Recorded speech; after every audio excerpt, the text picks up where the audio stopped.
1977 ईस्वी में अमेरिकी खलाई इदारे नासा पारां हिकु ज़बरदस्त मनसूबे खे शुरू कयो वियो हो, जंहिंजो मक़सदु धरती खां ॿाहिरि मौजूदु ग्रहनि या प्लैनेट्स जो अभ्यास करणु, शमसी निज़ाम खां ॿाहिरि सिज ऐं शमसी निज़ाम खे घेरींदड़ इलाइक़े या हेलियोस्फीयर खां ॿाहिरि निकिरी करे ख़ला जे ऊनाइनि जी खोजना करणु हो। हिन मनसूबे जी कामयाबी ॾांहुं साइंसदान एतिरे हद ताईं उत्साह सां भरियल हुया जो हुननि वाइजर खलाई जहाज़नि ते हिकु सोनो रिकॉर्ड या गोल्डन रिकॉर्ड रखी छॾियो हो, जेको उन्हनि आदिसी मख़लूक या एलियंस लाइ हिकु पैगाम आहे जेको हिन खलाई जहाज़ खे ॾिसी करे असांजी धरती ऐं उन ते रहंदड़ इंसाननि बाबति ॼाण हासिल कंदा। असल में इहे असांजा खलाई जहाज़ न पर असांजा पैगाम पहुचाईंदड़ या कासिद या मैसेंजर आहिनि, जेके मुस्तक़बिल में असांजे हुजण जी दावा कंदा। हिन ॻाल्हि में को शक न आहे त वाइजर खलाई जहाज़ असांजे जज़्बनि ऐं असांजे उमीदनि सां ॻंढियल आहिनि, पर हिकु रुख ॿियो बि आहे जिन लाइ इन खलाई जहाज़नि खे सुञातो वेंदो आहे। इहे इंसाननि तरफ़ां ठाहियल पहिरियां जिस्म आहिनि जेके पहिरियों खला जी ऊनाइनि में विया आहिनि। इंसाननि तरफ़ां ठाहियल का बि अहिड़ी शइ न आहे जेका एतिरो दूर ताईं वई हुजे। तंहिंखां सवाइ इन्हनि जी रफ़्तार ऐं मुफ़ासिलो असांखे मोहे छॾे थो। जेकॾहिं वाइजर 1 जी ॻाल्हि कयूं त उहो खलाई जहाज़ 17 किलोमीटर फ़ी सेकंड जी रफ़्तार सां खला में अॻिते वञी रहियो आहे, जॾहिं त वाइजर 2 लॻभॻि 15 किलोमीटर फ़ी सेकंड जी रफ़्तार सां अॻिते वञी रहियो आहे। हिन वक़्तु वाइजर 1 असांजी धरती खां लॻभॻि 23.3 अरब किलोमीटर दूर पहुची चुको आहे ऐं इंसान तरफ़ां ठाहियल अहिड़ो पहिरियों खलाई जहाज़ आहे जेको असांजी शमसी निज़ाम खां ॿाहिरि निकिरी चुको आहे। वाइजर 1 2012 ईस्वी में सिज ऐं शमसी निज़ाम खे घेरींदड़ इलाइक़े या हेलियोस्फीयर खे या असांजे शमसी निज़ाम खे पार करे खला जे ऊनाइनि में वञी चुको हो। वाइजर 2 2018 ईस्वी में शमसी निज़ाम खे अलविदा चयो हो। वाइजर 1 अॼु असां खां एतिरो त दूर वञी चुको आहे जो रोशनी खे बि वाइजर 1 खां असां ताईं अचण में 20 कलाकनि खां वधीक वक़्तु लॻी वेंदो आहे। छा तव्हांखे ख़बर आहे त गुज़िरियल कुझु महीननि खां वाइजर खलाई जहाज़ असां खां दूर न पर असांजी धरती जे वेझो अची रहिया आहिनि। थी सघे थो त उहो ॿुधी करे तव्हां सोच में पइजी वञो त आख़िर ईअं छो आहे। वाइजर खलाई जहाज़ ऐं असांजो मुफ़ासिलो ओचितो घटि छो थियण लॻो आहे।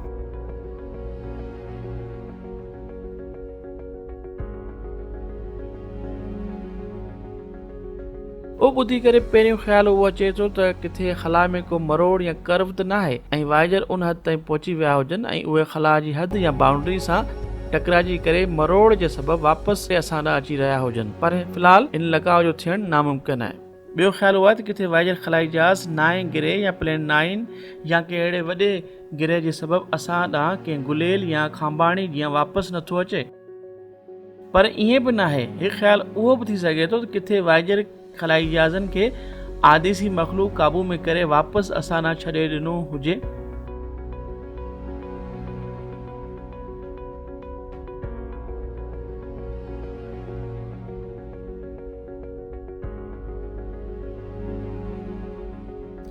असल में हिन जे पोयां साइंस जो हिकु सादो तस्वर लिकियल आहे।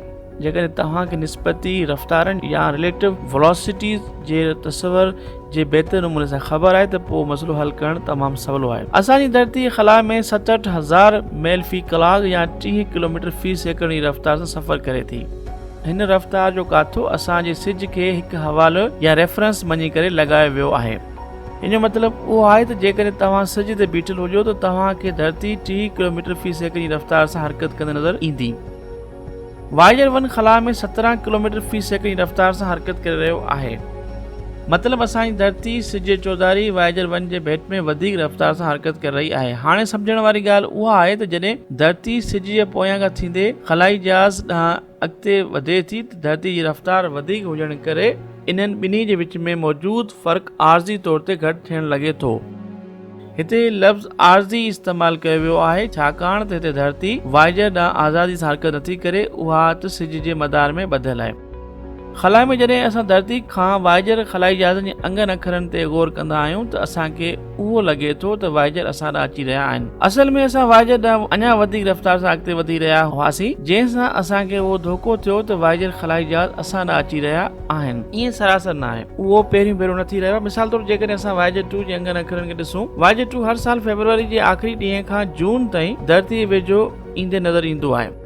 जीअं 20 फरवरी 2022 ईस्वी ते वाइजर 2 जो धरती खां मुफ़ासिलो लॻभॻि 130.5518 फल्कियाती एको हो, जेको 2 ॾींहंनि खां पोइ मतिलबु 22 फरवरी ते घटि थी करे 130.5454 फल्कियाती एको रहिजी वियो। हिकु फल्कियाती एको लॻभॻि धरती खां सिज जे मुफ़ासिले या 15 करोड़ किलोमीटरनि जे बराबरि हूंदो आहे।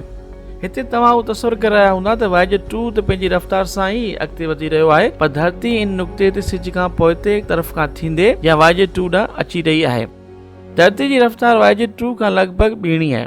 इन ई सबब जे करे इन्हनि जे विच में मुफ़ासिलो घटि थियणु लॻो आहे। 3 महीननि खां पोइ 2 जून 2022 ईस्वी ते उहो मुफ़ासिलो घटिजी करे घटि में घटि 129.72179 फल्कियाती एको रहिजी वञे थो ऐं 2 ॾींहंनि खां पोइ 22 जून 2022 ईस्वी ते उहो मुफ़ासिलो हिकु भेरो ॿीहर वधी करे 129.72224 फल्कियाती एको थी वञे थो।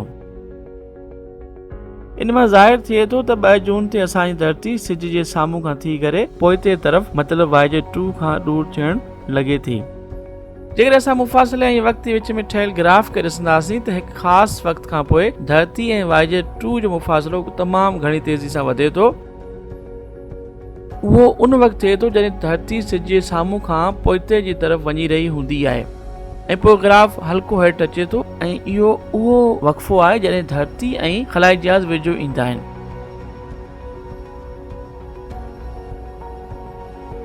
हिकु अहम ॻाल्हि उहा आहे त उहो लकाउ फ़क़ति वाइजर ख़लाई जहाज़नि सां नथो थिए, पर इंसाननि तरफ़ां मोकिलियल समूरनि ख़लाई जहाज़नि सां थिए थो।